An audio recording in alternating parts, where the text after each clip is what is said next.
Hi, and welcome. You're listening to the X22 Report. My name is Dave, and this is episode 1336A, and today's date is July 19th, 2017, and the title of the episode is The True Economy is Being Exposed, and soon everyone will learn how bad it really is.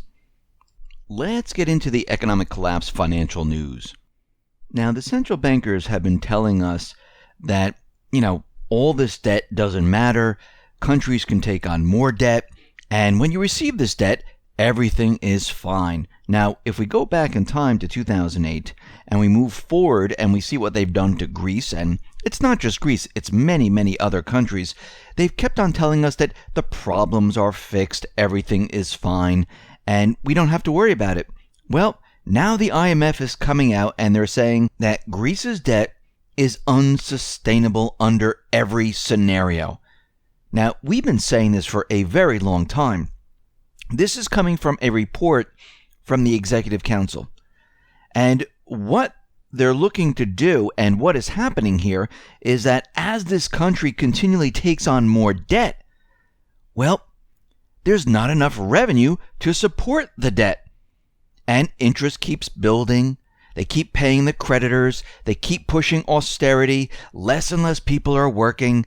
And here we are today, where Greece is going to be in a huge amount of trouble. Now, they're looking at the next elections. They're looking at more austerity. And everything these countries are doing should be the opposite of what the central banks want. They should write off the debt, saying, listen, we're just not going to pay you. And they should put people back to work. They should get out of the EU. They should work with their own currency. They should create their own currency without interest. Because remember, every time they give them a tranche, there's interest attached to this. This is a no-win situation. And it's not just Greece. It's the entire world. And what we're seeing right now is a complete breakdown of the system. And it's not just with these countries. It's with corporations. Remember, a lot of these corporations around the world and banks, they've been manipulating, fudging their information. And we're starting to see that a lot of corporations are coming out saying, listen, revenues, they're just not there. Sales, they're just not there. And our companies are doing much worse than we were in the last couple of years. Because this fake illusion is now dying. Harley Davidson right now, they're announcing layoffs and they're looking to close some factories. And what they're seeing right now is that sales are down by 9.3% in the second quarter compared to a year ago. And they have a couple of reasons why this is happening right now. And their reasons is that more of its customers are getting financially distressed. They're seeing rising delinquencies, losses on its loan book. Yes, this is what is happening. As more and more people lose their job, they can't pay for their motorcycle, they can't pay for their car, they can't pay for the electricity, they can't pay for their home, they can't pay for these things. They're also saying that the motorcycle, is an iconic motorcycle for the baby boomers, and the baby boomers are moving on right now. Yes, this is true also. The other thing they're seeing is that motorcycle sales in the U.S. have been a nightmare since the peak in 2005. And when we hit that recession in 2008, sales plunged and they never really recovered. Sales have always been down since that time and they can never boost it back up. And now it's just sliding and getting worse and worse. Actually, sales at dealers globally, they fell by 6.7%. And they're saying, looking forward, it's not going to get any better. It's actually going to get worse. And the fourth problem that they have here is that the prices of these motorcycles, they're too expensive. And what we're seeing right now is as the dollar continually devalues, products are going to become more and more expensive. And this is what we've been seeing over time. Why do you think when you go to purchase a car, you used to be able to buy a car in cash? And then they went to financing. You could finance it for 3 years. Then they had to go to 5 years. Then they had to go to 7 years. Then they had to create leasing because the financing was just way too expensive to get people in and to purchase cars. So they had to go to leasing, which means you're really renting it. You're only renting it for a certain period of time. And now that's even becoming too expensive. And of course, then they had to bring it down to the subprime level just to get anyone in there to purchase these automobiles. And the reason for this, and this is why they had to do all these tricky finance type of maneuvers, is because the value of the dollar continually decreases. IBM right now, well, IBM is reporting the 21st consecutive quarter of declining sales. Now remember, IBM is a master at manipulation, fudging their books. Now last quarter, IBM, well, they manipulated their books and they were showing the world that, look, they beat expectations. Well, they used the lowest effective non-GAAP tax rate to pull this off. And we can see at this time that at this rate, IBM will soon need to go negative non-GAAP tax rate to make its negative non-GAAP earnings turn positive.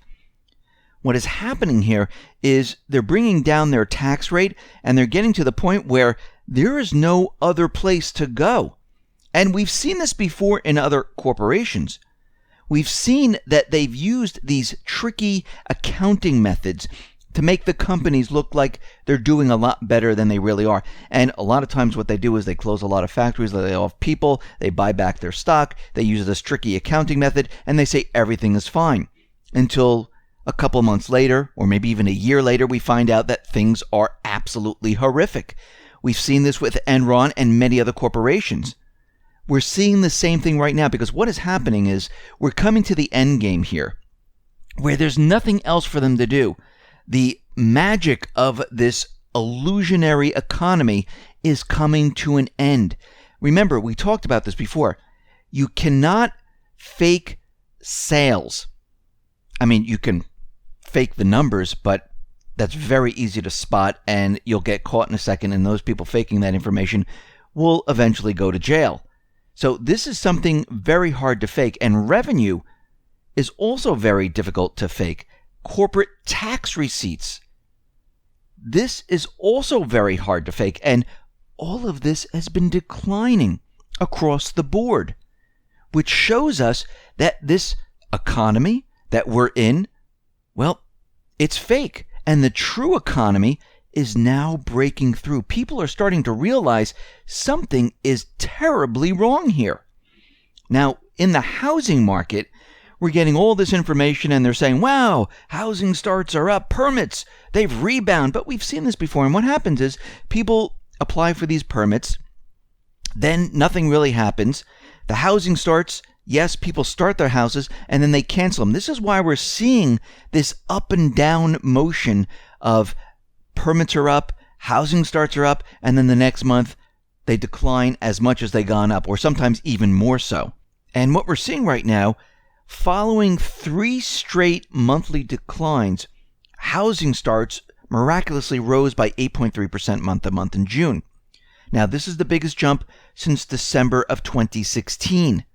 And what we're going to see most likely the next month is all those starts and all those permits. Guess what? It's going to decrease rapidly. We've seen it before, and when we look at the graph, we can see that every time they push it up, we have the same coming down or even more than it went up. So we see that there's going to be major problems. Now, if we look at quarter comparisons, starts are really down 6%.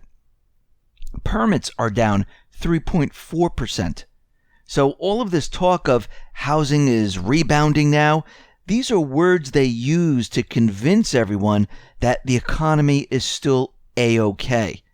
And what we're really seeing is we're seeing a major breakdown in the entire economy. I mean, think about all the things. I'm talking about the true economy, where the physical economy of what's happening. I'm not talking about the manipulated numbers that the government's putting out, that the Fed is relying on. I'm not talking about the stock market.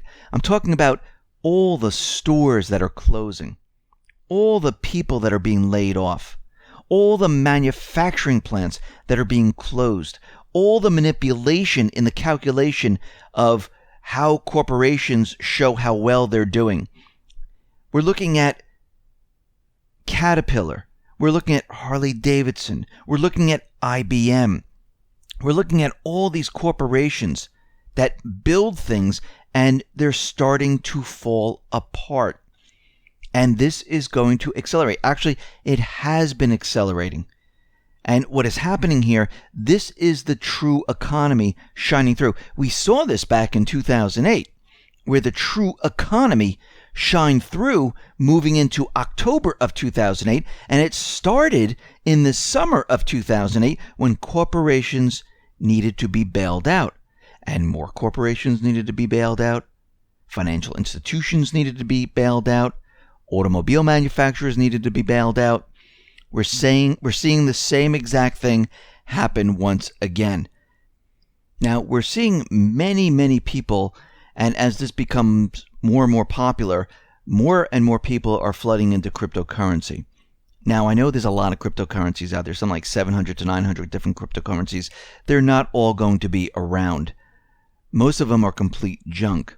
But there are a few that are going to be a benefit to the world economy. And if we stick to the decentralized systems, the central banks, well, they kind of oppose this because they will then have no control over it. They won't be able to use currency to sanction different countries. They will not be able to use the currency to have regime change. They will not be able to do anything because a decentralized cryptocurrency is a truth machine. It keeps everyone honest. And corporations or financial institutions like JP Morgan Chase, Bank of America, Goldman Sachs, guess what? All this manipulation and all this insider trading and everything they've been doing, this will come to an end.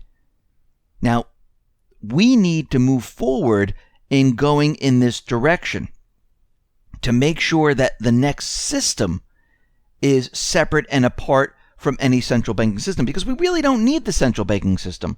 They don't add any type of benefit to the everyday person. The benefit is to those in government.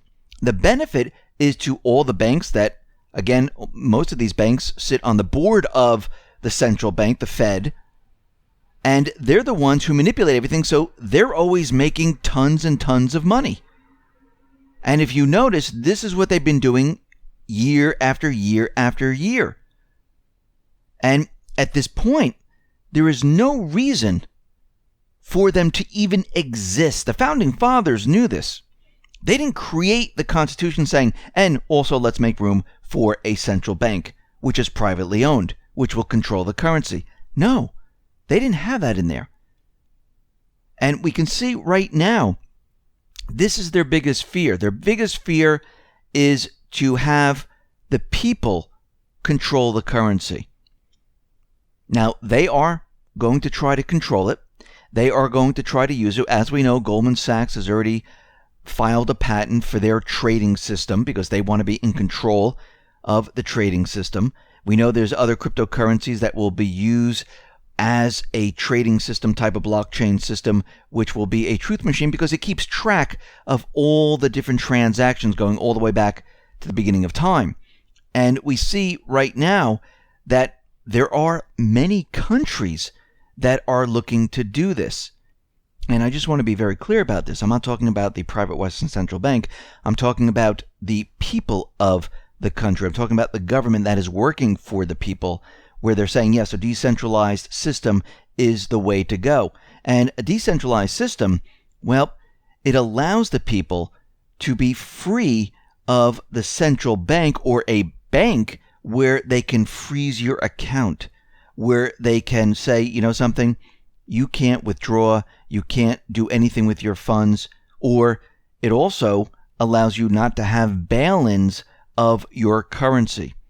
So this does allow a lot of freedom for the people.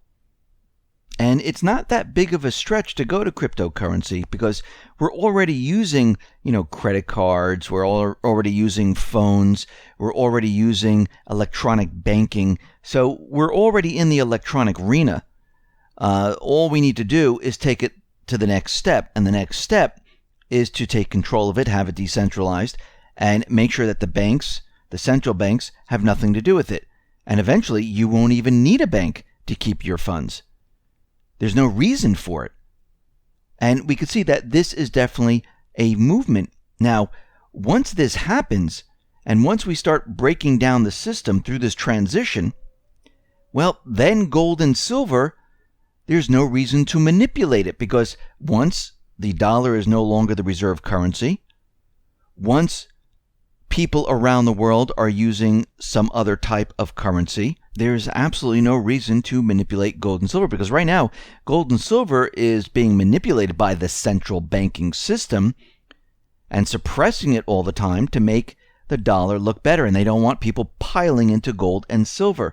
But we can see that times are changing, and if you look at the crypto market, it does show you what gold and silver should be doing right now. They should be moving up against the dollar. This is what's happening to Bitcoin, because you see Bitcoin, dropping, yes, in value, moving up in value, but we can see that one Bitcoin is anywhere from 2,000 to 2,500 right now.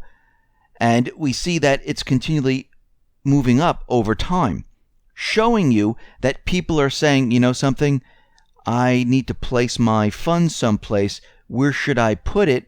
Let me put it into cryptocurrency because I'm not too keen on the dollar anymore.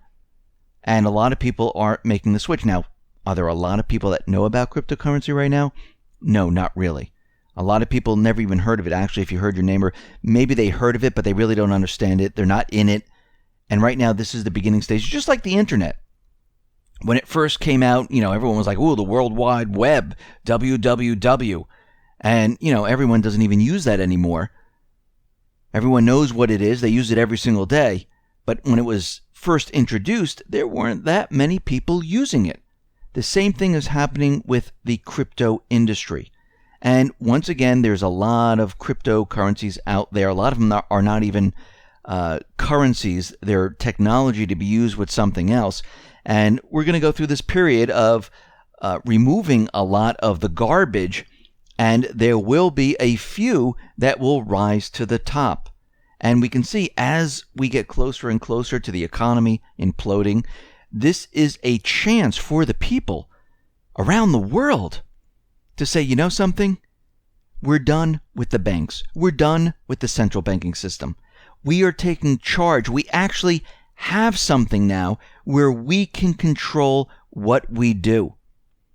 And we can see right now that once this happens and the people around the world decide to do this, and it's not a very big jump to do this, because all they have to do is say, I'm not dealing with this, I'm dealing with this, and we're going to have trade in this currency. And if corporations and stores see everyone doing this, guess what? They're going to start accepting it. And the people can force companies to do this. We've seen it before, where people say, listen, I don't want my food with high fructose corn syrup. Guess what companies did? They started removing high fructose corn syrup from their food. It wasn't because of the FDA. It wasn't because they looked at it and said, ooh, it's bad for you. The people said, we don't want this. If the people around the world start using these type of currencies, well, the banks, the central bank, they will be in trouble. Businesses will start taking this on. They will start accepting it. Actually, a lot of more businesses are accepting it. So we can see there's a huge change coming. And as we see the old economy break down and fall apart, we see a new one coming into focus. And we just all need to be prepared and ready to get through this transition. Listen, everyone, thanks a lot for listening. Be well, be safe, and especially be prepared. Thanks a lot.